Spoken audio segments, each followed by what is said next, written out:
त्याग संन्यास्त जीवन की सबसे पहली सीढ़ी।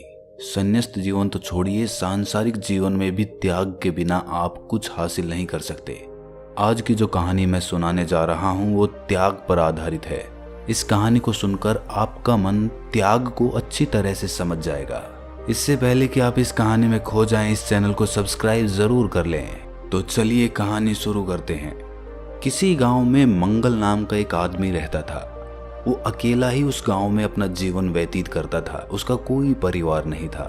वो प्रतिदिन जंगल में अपनी बैलगाड़ी लेकर जाता और खूब सारी लकड़ियां काट कर ले आता और शहर ले जाकर उन्हें बेच देता, जिससे उसे कुछ पैसे मिल जाते थे और उसी से वो अपना जीवन का निर्वाह करता था।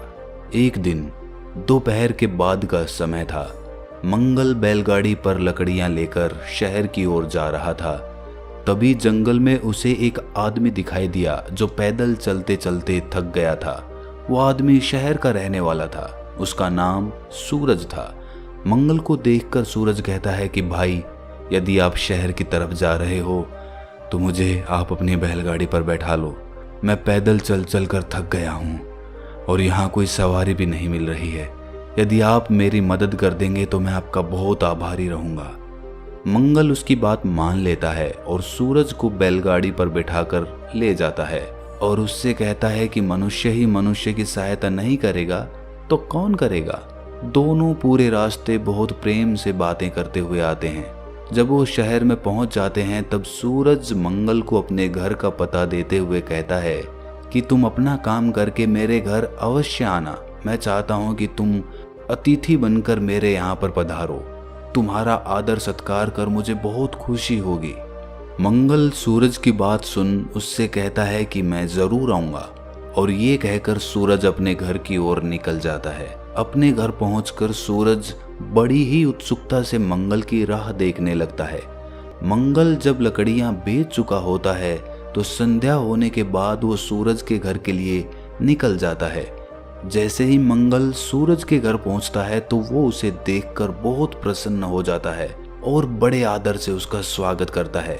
उसे अच्छे से अच्छा भोजन खिलाता है और उसके बाद सोने का सुंदर प्रबंध कर देता है। रात में दोनों देर तक आपस में बातचीत करते रहते हैं। अब सूरज और मंगल में बहुत गहरी मित्रता हो गई थी। अगले दिन मंगल वापस से गांव के लिए निकल जाता है। अब मंगल जब भी शहर जाता तो वो सूरज से जरूर मिलता और उसके ही घर पर रहता। एक बार मंगल शहर गया हुआ था। उस दिन पूर्णिमा की रात थी। मंगल लकड़ियां बेचने के बाद सूरज के घर के लिए निकल जाता है और रात को वहीं रुकने का फैसला करता है। उस वक्त रात के करीब 9 बज रहे थे। आकाश में पूर्णिमा का चंद्रमा हंस रहा था। धरती पर चारों ओर चांदनी दूध की धारा की तरह बह रही थी। पेड़ पौधे उस धारा में नहाकर सफेद हो गए थे। सूरज मंगल को अपने साथ ले जाता है और उससे कहता है कि आज मैं तुम्हें एक ऐसा दृश्य दिखाऊंगा जिसे तुमने आज तक देखने के बारे में सोचा भी नहीं होगा। वो दृश्य इतना अद्भुत है कि तुम उसे देखते ही रह जाओगे। और इतना कहकर मंगल को वो जल्दी से अपने साथ ले जाता है। सूरज की बात सुनकर मंगल उससे पूछता है कि लेकिन तुम मुझे ऐसा क्या विशेष दिखाने वाले हो, बताओ तो सही, उस दृश्य में ऐसा क्या खास है। सूरज मंगल से कहता है कि यदि तुमने वो दृश्य देख लिया तो तुम हैरान हो जाओगे। मेरे नगर में राजा का एक प्रधान खजांची रहता है। उसका सिद्धांत है खाना पीना और आनंद से रहना। उसका कहना है कि एक दिन तो मनुष्य को सब कुछ छोड़कर जाना ही पड़ता है, अतः संग्रह करने से कोई लाभ नहीं है। मनुष्य को अपने जीवन में ही अपनी उपार्जित वस्तुओं का उपभोग कर लेना चाहिए। ये खजांची रोज ही बड़े ठाट बाट से भोजन करता है, परंतु पूर्णिमा की रात कुछ अलग होता है। उस रात वो कुछ इस तरह भोजन करता है कि वो दृश्य देखने योग्य बन जाता है। उस खजांची का भोजन सोने के बर्तन में परोसा जाता है। उसका सारा भोजन सोने के बर्तन में ही बनता है। यहाँ तक कि वो जिस चटाई पर बैठकर भोजन करता है वो भी सोने की ही होती है। वो खजांची पीले रंग के वस्त्र को धारण करता है और सोने के अमूल्य आभूषण को पहनता है।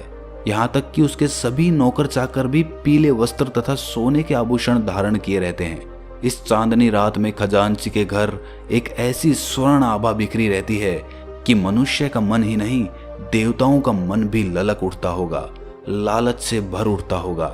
नगर के बड़े से बड़े अमीर लोग भी उस अनुपम दृश्य को देखने के लिए वहां इकट्ठे हो जाते हैं। सूरज की ये बात सुन अब मंगल का भी इस दृश्य को देखने का मन करने लगता है और वो जल्दी जल्दी सूरज के साथ खजांची के भोजन का वो दृश्य देखने के लिए उसके घर पहुंच जाता है।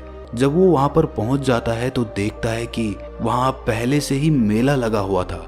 दूसरी तरफ खजांची पीले वस्त्र और सोने के आभूषण को पहन भोजन करने के लिए सोने की चटाई पर बैठ जाता है और उसके आगे सोने के पात्रों में तरह तरह के व्यंजन परोसे जा रहे होते हैं।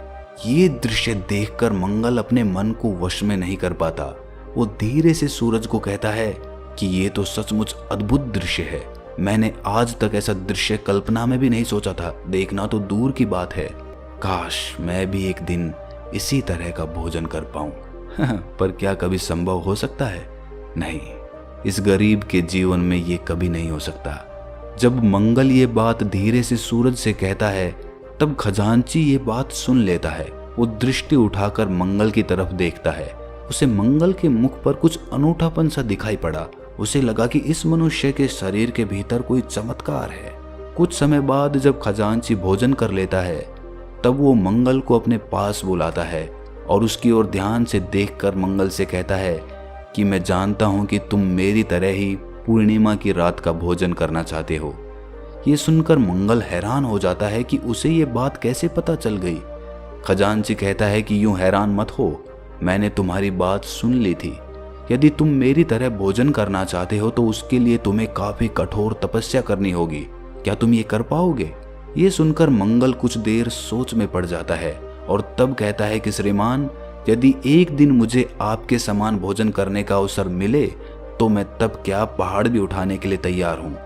ये सुनकर खजांची थोड़ा सोचते हुए कहता है कि नहीं, तुम्हें पर्वत नहीं उठाना पड़ेगा, तुम्हें 3 वर्षों तक खेतों में काम करना होगा। ये सुनकर मंगल कहता है कि श्रीमान, मैं अपनी इच्छा की पूर्ति के लिए आपके खेतों में काम करने के लिए तैयार हूँ, पर 3 वर्षों के बाद मुझे आपके समान भोजन करने का अवसर प्राप्त होगा ना? मंगल की बात सुनकर वो खजांची दृढ़तापूर्वक उससे कहता है कि अवश्य प्राप्त होगा। अब मंगल ने लकड़ियां काटने का काम छोड़कर खजांची के खेतों में काम करना शुरू कर दिया था। अब वो दिन रात उसी के खेतों में काम करता, पसीने बहाता और वहीं पर रात में बाकी मजदूरों के साथ भोजन करके सो जाता था। मंगल हर एक मजदूर से बहुत प्रेम करता था। जब वो बीमार होते तो उनकी सेवा भी करता। सभी मजदूर उसके इस मधुर भाषण और मृदु व्यवहार पर मुग्ध हो गए थे। उसे अपना भगवान समझने लगे थे, उसे खूब मानते थे, उसका सम्मान करते थे। समय बीतता गया और अब वो समय भी आ गया जब 3 वर्ष पूरे हो गए थे। मंगल की लगन, मेहनत और प्रेम से इन 3 सालों में खजांची के खेतों में इतना अनाज पैदा हुआ कि उसके लिए रखना भी कठिन हो गया था। उसका घर अनाज से भर गया था। खजांची मंगल की मेहनत पर प्रसन्न हो गया था। वो उसकी मेहनत और लगन से बहुत खुश था। ये सब देखकर उसके मन में विचार आया कि ये मनुष्य साधारण मनुष्य नहीं है, अलौकिक है, कोई चमत्कारिक है। जब पूरे 3 वर्ष बीत जाने के बाद मंगल पुनः खजांची के सामने उपस्थित होता है तब खजांची बड़े ही प्रेम और विनम्रता के साथ मंगल से कहता है कि मैं तुम्हारी इस मेहनत पर बहुत ज्यादा खुश हूँ। अब से लेकर मैं पूरे 1 दिन तक तुम्हें अपने भवन का मालिक घोषित करता हूँ। तुम्हारा जो मन करे वो करना, जो पहनना हो, खाना हो, जैसा रहना हो, इस सब की तुम्हें पूरी आजादी है। ये सुनकर मंगल खजांची से कहता है कि मालिक, मैं आपके भवन का मालिक नहीं बनना चाहता, मुझे तो बस आपके समान 1 दिन के लिए भोजन करना है, मेरी इतनी सी इच्छा है। ये सुनकर खजांची मंगल से कहता है, पर तुमने जिस लगन और मेहनत से काम किया है उसे देखते हुए तुम्हारी ये मजदूरी भी बहुत कम है, तुम केवल 1 दिन के लिए मालिक बनोगे। इतना कहकर वो अपने सभी नौकरों को ये आदेश देता है कि 1 दिन के लिए मंगल तुम्हारा और इस भवन का मालिक होगा। तुम सभी को उसकी आज्ञाओं का पालन करना होगा। तुम लोगों को उसकी आज्ञा का पालन उसी तरह करना होगा जिस तरह मेरी आज्ञा का पालन करते हो। भवन का मालिक बनने पर मंगल किंग कर्तव्य विमूढ़ हो गया। वो समझ नहीं पा रहा था कि उसे क्या करना चाहिए और क्या नहीं करना चाहिए। बस उसे एक ही बात याद थी कि कल पूर्णिमा की रात है और मैं खजांची के समान ही भोजन करूंगा। मेरी इच्छा पूरी होगी, मेरा जीवन धन्य बन जाएगा। अगले दिन पूर्णिमा की रात थी। उसी तरह चांदनी खिली हुई थी। मंगल खजांची के समान ही पूरी तरह सज धज कर आता है और उस सोने की चटाई पर बैठ जाता है। उसके आगे सोने के बने पात्रों में कई तरह के व्यंजन रखे हुए थे। ये सब देखकर वो बेहद खुश था। उसी तरह पीले रंग के वस्त्र पहन, सोने के आभूषण पहनकर वो तैयार था। उसने कभी ये सोचा भी नहीं था। लेकिन वो जैसे ही भोजन ग्रहण करने जाता है, उसे एक बौद्ध भिक्षु दिखाई दे जाता है। उस बौद्ध भिक्षु ने मंगल की तरफ देखा और कहा, बुद्धम शरणम गच्छामि। उस बौद्ध भिक्षु के ये शब्द मंगल के हृदय में उतर जाते हैं।